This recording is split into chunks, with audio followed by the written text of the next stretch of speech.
किसी फिल्मी स्टाइल में जम्मू के बाल सुधार गृह से ये 3 बंदी फरार हो गए।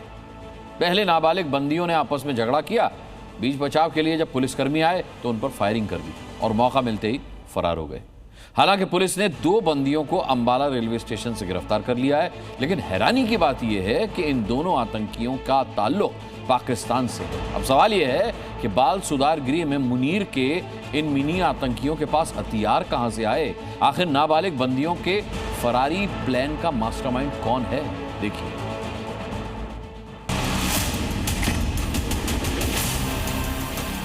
पहले झगड़ा हुआ, फिर फायरिंग हुई और इसी हंगामे बवाल के बीच 3 नाबालिग बंदी बाल सुधार गृह से फरार हो गए। वो भी रात के अंधेरे में नहीं, बल्कि शाम के वक्त बंदी गृह की तमाम दीवारों को फांद कर।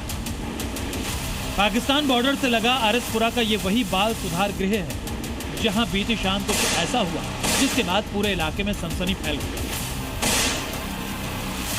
सोमवार शाम 5:30 पर बाल सुधार गृह से 3 बंदी फरार हुए। फरार हुए बंदियों में से 2 पाकिस्तानी और एक स्थानीय था। तीनों बंदियों ने बाल सुधार गृह में पुलिस वालों पर हमला किया। बंदियों के हमले में 2 पुलिसकर्मी गंभीर रूप से घायल हुए। बताया जा रहा है कि कुछ इनमेट्स यानी कुछ कैदियों के बीच में लगातार झगड़ा हुआ, जिसके बाद पुलिस के कर्मी जो यहां पर मौजूद थे उन्होंने उन्हें रोकने की कोशिश की और झड़प को देखते हुए अपराधियों ने मौका देखा और उसी समय उन्होंने फायरिंग जो है वो जवानों पर की। हालांकि तेजधार हथियार से हमला भी किया और वो दोनों जो पुलिसकर्मी है गवर्नमेंट मेडिकल कॉलेज में लगातार उनका इलाज चल रहा है, दोनों सीरियस है। जैसे ही घटना से जुड़ा सीसीटीवी वीडियो सामने आया, हर किसी के होश उड़ गए, क्योंकि बाल सुधार गृह में कैद बंदियों ने पूरी प्लानिंग के साथ फरार होने की वारदात को अंजाम दिया था।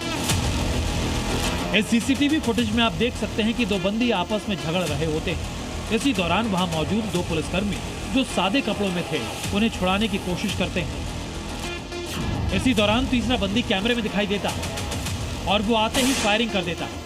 गोली पुलिसकर्मी के कान के पास लगती है और वो नीचे की तरफ झुकता है। तभी तीसरा बंदी देसी कट्टे से दूसरा फायर करता है। हालांकि दूसरी कोशिश नाकाम हो जाती है, लेकिन इस फायरिंग के बाद पुलिसकर्मी वहां से भागते हैं और 2 बंदी उनका पीछा करते हैं।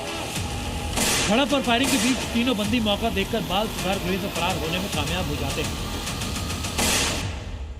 पूरा मोडस ऑपरेंडी पहले से ही ऐसा लगता है कि कहीं ना कहीं बनाया हुआ था, क्योंकि लगातार ये पूरा इलाका जो है ओपन इलाका है, बिल्कुल इंटरनेशनल बॉर्डर के नजदीक का। और यहाँ पर देख सकते हैं 3 फीट की दीवार फांद कर निकले और यहाँ पर आप देखिए, यहाँ पर इन्होंने पैर रखे और यहाँ पर अभी भी ब्लड स्टेन्स, ब्लड के जो यहाँ पर सबूत हैं वो यहाँ पर दिख रहे हैं, निशान दिख रहे हैं। अपने आप में दर्शाता है कि ये पूरी तरह से कहीं ना कहीं प्लान जो है पहले ही किया जा रहा था। इस घटना के बाद पूरे इलाके में हड़कंप मच जाता है। पुलिस की कई टीमें बंदियों की तलाश में लगाई जाती हैं। लेकिन बड़ा सवाल तो ये कि आखिर बंदियों के पास हथियार कहां से आए? आखिर कैसे बंदी बाल सुधार गृह से भागने में कामयाब हो गए? इसकी सेफ्टी और यहाँ पर इंश्योर की जा सकती थी और बढ़ाई जा सकती थी। और इसके आसपास के इलाकों में क्योंकि काफी पॉपुलेशन है और इंटरनेशनल बॉर्डर के नजदीक का इलाका है, और पाकिस्तानी कैदियों को यहाँ रखना कितना सेफ था वो भी कहीं ना कहीं अब इन्वेस्टिगेट किया जाएगा और इस पर भी जांच की जाएगी। यही कारण है कि फिलहाल के लिए कुछ यहाँ पुलिसकर्मी जो हैं उन्हें भी यहाँ पर सस्पेंड किया गया है और आगे की जाँच की जा रही है। भले ही इस पूरे मामले में 5 पुलिसकर्मी सस्पेंड किए गए हैं कि इन बंदियों में से 2 पाकिस्तानी थे जो देश विरोधी गतिविधियों में संलिप्त थे